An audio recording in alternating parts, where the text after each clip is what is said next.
चुनाव की तारीखों की घोषणा से ठीक पहले मिथिलांचल अधिकार यात्रा पर दरभंगा के जाले पहुंचे असदुद्दीन ओवैसी का जोरदार स्वागत हुआ। कुमरौली खेल मैदान में आयोजित जनसभा स्थल पर शेर आया के नारे खूब गूंजते सुनाई पड़े। तस्वीरें आप देखिए किस तरह मजलिस के दीवाने अपने नेता, अपने कायद की एक झलक पाने को बेताब दिखे। जाले से एमआईएम के संभावित प्रत्याशी फैसल रहमान आमिर ने भी ओवैसी के कार्यक्रम को सफल बनाने के लिए अपनी पूरी ताकत झोंक दी थी, जिसका नतीजा मंच के सामने मौजूद भीड़ के रूप में दिखाई भी पड़ा। यही कारण रहा कि खुद ओवैसी को भी मंच से इस बात का ऐलान करना पड़ा कि वहां मौजूद भीड़ से उन्हें हौसला मिला है और लगभग ये तय है कि ओवैसी की पार्टी जाले से चुनाव भी लड़ेगी। आपकी मौजूदगी हमको इस बात का एक पैगाम देती है कि अल्हम्दुलिल्लाह मिथिलांचल में मजलिस इत्तेहादुल मुस्लिमीन की जमीन बड़ी मजबूत है और आप लोगों की मौजूदगी से इंशाअल्लाह ताला आने वाले विधानसभा में मुझे यकीन है कि मजलिस इत्तेहादुल मुस्लिमीन के उम्मीदवारों को आप अपने वोट से और अपने दुआओं से उसको देकर कामयाब और कामरान करेंगे। अभी आप मोहतरम अख्तरुल ईमान साहब से सुन रहे थे कि मुख्तलिफ समुदायों ने अपने अपनी एक सियासी क़ियादत को बना लिया है और बिहार हो या हमारा पूरा मुल्क हो, अगर हम नजर उठाकर देखेंगे तो पिछले 75 साल से जब से हमने इस मुल्क को आजाद करवाया, जब से हमने इस मुल्क के संविधान को कबूल किया और आज तक 18 लोकसभा के इलेक्शन हो गए, बिहार विधानसभा के कई असेंबली के इंतखाबात हो गए। मैं आपको ये बात बता रहा हूं, याद रखिए भारत की जमहूरियत की लोकशाही की एक तल्ख हकीकत यह है कि जिसके पास उसका सियासी नेता होगा उसी से इंसाफ किया जाएगा, बल्कि उसी की कदर की जाएगी, उसी को मुकाम दिया जाएगा, उसी को उसका हक दिया जाएगा। अगर आप ये समझेंगे कि हम 19% बिहार में हैं और उसके बावजूद भी हमसे इंसाफ नहीं किया जाता, तो मेरे भाई मुझे एक सच्चाई को कहने दीजिए। ये तल्ख बात जरूर है मगर सच्चाई ये है कि हम सिर्फ वोट डालने वाले बनकर रह गए, हम शहरी नहीं बन सके। हम सिर्फ चुनाव के वक्त उठकर वोट डालते हैं, उसके बाद हम अपने गांव, अपने शहर, अपना जिला, उसकी तरक्की के बारे में, उसमें स्कूल कॉलेज को लाने के लिए जो सैलाब से जमीन कट जाती है उस एम्बैंकमेंट का काम करवाने के लिए, हमारे बच्चों की तालीम को मुकम्मल करवाने के लिए हमारे पास कोई आवाज उठाने वाला नहीं है। और यही वजह है कि हम सिर्फ वोट डालने वाले बन गए। अगर आप शहरी बनेंगे, जब आप शहरी बनेंगे तो आपको अपने हुकूक पूरे आपको मिलेंगे। मगर अफसोस ये है कि हम सिर्फ कभी हमको कोई आकर एक सेकुलरिज्म की बात कर देता है, हम वोट दे देते हैं। कभी आकर कोई कहेगा कि फिरका परस्ती को शिकस्त दे दीजिए, हम उसको वोट दे देते हैं। मगर बताइए ऊपर आप और हमने मिलकर वोट दिया, बताइए हमने क्या हासिल किया।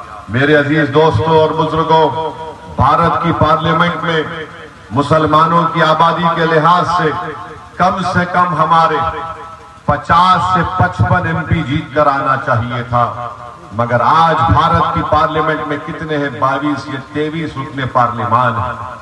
अगर आज भारत की पार्लियामेंट में 50 से ज्यादा मुस्लिम अराकीन पार्लियामान होते, अगर मजलिस इत्तेहादुल मुस्लिमीन का एक MP नहीं होता, बल्कि मेरे साथ अगर अख्तरुल ईमान और इम्तियाज जलील साहब होते, आप अपने दिलों पर हाथ रखकर मेरी इस बात को सोचिए कि क्या नरेंद्र मोदी ऐसा कानून बनाता जिससे वक्फ की जायदादों को हमसे छीन सकता था क्या? मेरे भाई आप नहीं में जवाब तो जरूर दे देंगे। मेरे भाई आप नहीं में जवाब जरूर दे रहे हैं। मगर बताइए क्या ये जवाब इतना काफी है कि हम नहीं बोल दें? मेरे दोस्तों, हमको और आपको अपना महासेवा करना है, एक तब्दीली को पैदा करना है। हमको अपने वोट से अपने नेता को कामयाब करना है। और याद रखिए, मिथिलांचल की सरजमीन पर बसने वाली, इस तारीखी सरजमीन पर बसने वाली जनता के दरमियान मैं खड़े होकर कह रहा हूं, नेता तुम्हारे दरमियान से बनेगा। कोई नेता आसमान से नहीं आएगा, कोई जमीन के अंदर से निकलकर नहीं आएगा। एक मामूली सी आदमी को आपको अपना नेता बनाना पड़ेगा।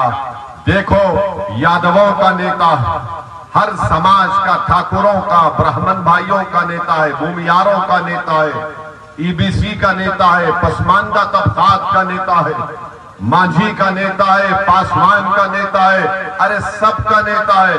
अगर किसी का नेता नहीं है तो बिहार में 19% मुसलमानों का नेता नहीं है। ये सच्चाई है, इसको आपको कबूल करना पड़ेगा। और अगर कोई ये दिमाग में अपनी बात डालकर सोचता है, अरे भाई ये ओवैसी क्या कह रहा है, कैसा हम अपना नेता बनाएंगे? अरे जैसा उन्होंने बनाया वैसा आपको बनाना है। हम भी उन्हीं की तरह इंसान हैं, मगर हम में और उनमें फर्क ये है कि वो अपने नेता को बनाने के लिए, अपनी सियासी लीडरशिप को बनाने के लिए एक हो जाते हैं और एक होकर अपना वोट पूरा उस नेता की कामयाबी के लिए इस्तेमाल करते हैं। और हमारा मामला ये है कि जैसा मजलिस उम्मीदवार खड़ा करेगी तो हम हमारे ताल्लुक से बोलना शुरू कर देंगे, अरे ये हैदराबाद से आया है। हाँ, मैं हैदराबाद से आया हूं, कोई चांद से नहीं आया हूं। और जब आ गया हूं तो कोई माइका लाल मुझे बिहार से नहीं बाहर भिजा सकता। और जहां पर हम आते हैं वहां पर अपनी जमात के परचम को लहराकर जाएंगे इंशाअल्लाह ताला। और अफसोस की बात की है कि इल्जाम लगाने वाले हमारे ही भाई हैं। एक साहब है राजद, वो बार बार इतनी मोहब्बत मुझसे करते, नहीं मालूम घर में किसी और से शायद उनको मोहब्बत नहीं मिल रही, हमसे मोहब्बत कर रहे हैं। और बोलते हैं कि वो हैदराबाद से आया है। अरे जनाब, आपका लख्ते जिगर, आपका बेटा अगर आज अल्लाह ने उसको डॉक्टर बनाया तो मेरे मेडिकल कॉलेज में पढ़ाकर बनाया, जब तुमको याद नहीं आया। तुम आज हमको बड़ी बड़ी गाली देते हो। अच्छा वो खुद क्या 2019 में उनका बेटा जेडीयू से टिकट लड़कर नहीं इलेक्शन लड़ा था, मोदी का फोटो लगाकर। जब तुमको सेकुलरिज्म याद नहीं आया, अरे तुम अपनी औलाद के लिए सब कुछ कुर्बान कर दोगे। और मैं बिहार आकर 19% जनता की इंसाफ की बात कर रहा हूं। मैं बिहार को अपने बेटे के लिए नहीं आया हूं। मैं बिहार को इसलिए नहीं आया हूं कि हैदराबाद से किसी को लाकर यहां पर इलेक्शन लड़ा दूं।